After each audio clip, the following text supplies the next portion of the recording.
Assalamualaikum dan selamat sejahtera. Hari ini saya nak mengajar kamu tajuk penipisan lapisan ozon.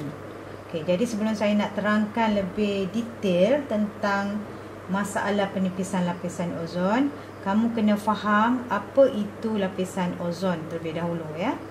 Jadi lapisan ozon ini adalah lapisan yang terletak pada lapisan stratosfera. Stratosfera itu apa? Stratosfera itu adalah merupakan lapisan atmosfera, lapisan yang ketiga daripada bumi. Itu maknanya atmosfera kita ada 7 lapisan. Jadi stratosfera ini adalah lapisan yang ketiga. Jadi ozon berada di lapisan stratosfera. Macam mana ozon terbentuk? Jadi ozon adalah terbentuk daripada gabungan atom oksigen. Jadi dia terdiri pada 3 atom oksigen.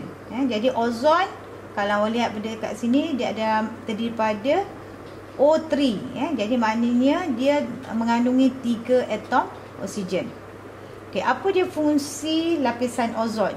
Jadi lapisan ozon ini penting untuk menyerap ataupun kita kata untuk melindungi hidupan yang ada di bumi daripada sinaran ultra-ungu.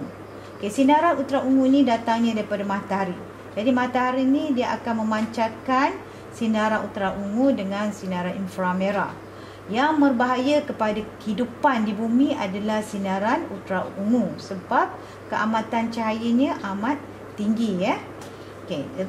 Jadi lapisan ozon yang ada pada lapisan stratosfera ini membantu hidupan ataupun melindungi hidupan daripada sinaran ultra-ungu daripada sampai ke bumi.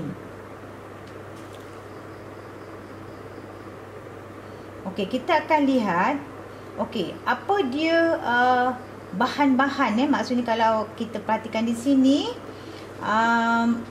apa dia punca kemusnahan lapisan ozon Jadi punca kemusnahan lapisan ozon adalah disebabkan sejenis bahan yang kita panggil CFC. CFC itu adalah chlorofluorokarbon. CFC ni digunakan pada alatan apa? CFC ni sebenarnya adalah merupakan sejenis bahan penyejuk.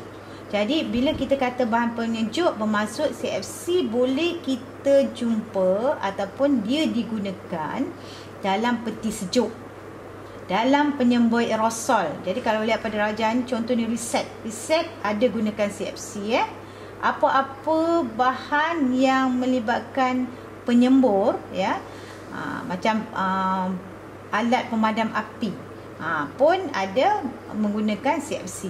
Pendingin hawa pun ada menggunakan CFC. Jadi apabila alat ini menggunakan CFC, jadi CFC akan dibebaskan ke udara. Jadi awak lihat atom klorin yang ada dalam CFC ini akan bertindak balas dengan lapisan ozon.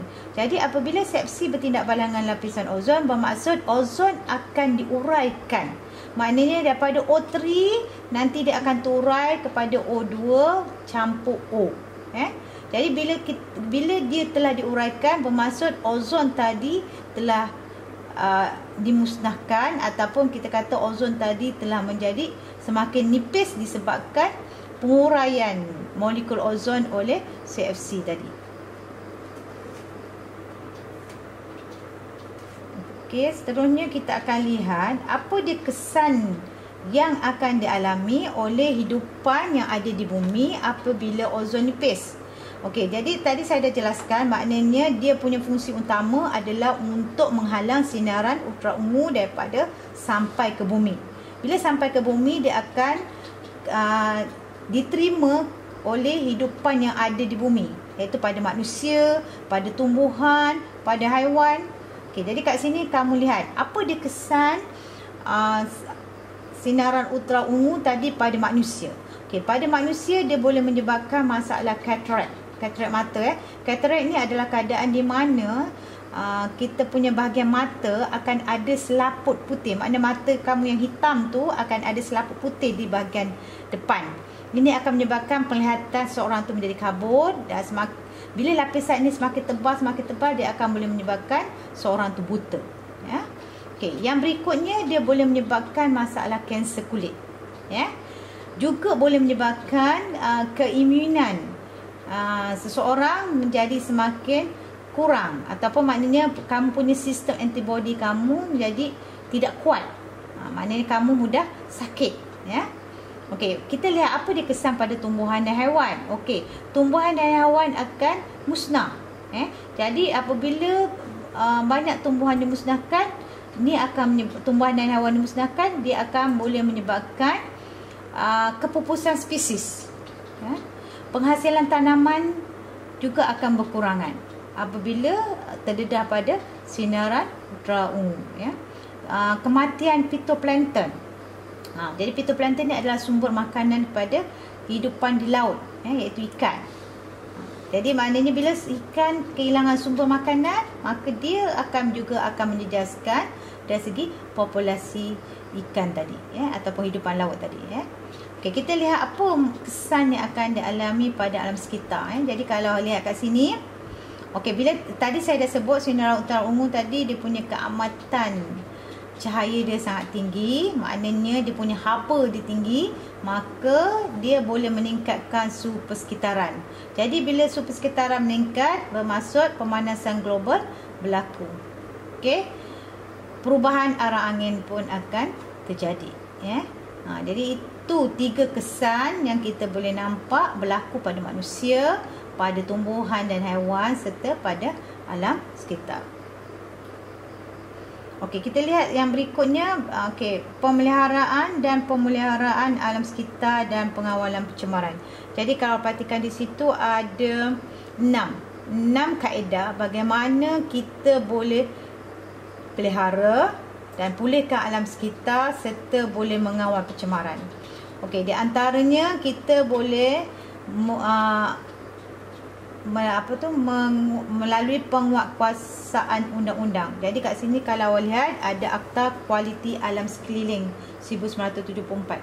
Okey, di sini maknanya sesiapa yang melakukan ataupun merosakkan, ya, alam sekitar, contohnya kamu kamu menyebabkan pencemaran pada sungai. Jadi kamu mungkin akan dikenakan tindakan ke atas kesalahan yang kamu lakukan tersebutlah. Okey. Jadi itu maknanya kita boleh benteras ataupun kita atasi melalui penguatkuasa undang-undang. Okey, kaedah yang berikut kita boleh melibatkan penggunaan teknologi moden. Okey, apa dia penggunaan teknologi moden? Di sini kalau nampak dia beri contoh penuras pada serumbung asap. Bermaksud kilang-kilang, kilang-kilang perlu memasang penuras pada serumbung asap tadi. Okey, jadi bila kita pasang penuras tersebut, bermaksud gas yang toksik akan dineutralkan ataupun diserap supaya tidak dibebaskan ke udara. Okey, tenaga solar. Tenaga solar ni maksudnya okey, kita gunakan tenaga yang tak habis, Tenaga solar ni adalah sumber tenaga yang boleh diperbaharui. Maknanya dia tak akan habis dibandingkan kalau kita gunakan sumber tenaga daripada petroleum, dia akan habis, Jadi maknanya kita gunakan sumber tenaga yang boleh diperbaharui. Okey, kat situ kalau lihat penukar pemangkin pada exhaust. Okey, ini bermaksud pada exhaust perlu dipasangkan penukar pemangkin pada exhaust, untuk menyerap benda gas-gas yang toksik yang dikeluarkan daripada pembakaran bahan api fosil oleh kenderaan. Okey, yang berikutnya kamu nampak penggunaan sumber tenaga yang efisien. Okey, maksudnya kat sini sebagai contohlah penggunaan lampu LED. Okey, sekarang ni kalau awak pergi ke kedai, biasanya kebanyakan orang akan membeli lampu yang jenis LED, kerana LED ni walaupun harga dia lebih mahal, tetapi dia menjimatkan tenaga. Okey, kalau contohnya di rumah, okey, awak menggunakan alatan yang menggunakan sumber tenaga elektrik, Jadi pastikan kamu akan tutup switch apabila kamu dah tak menggunakannya.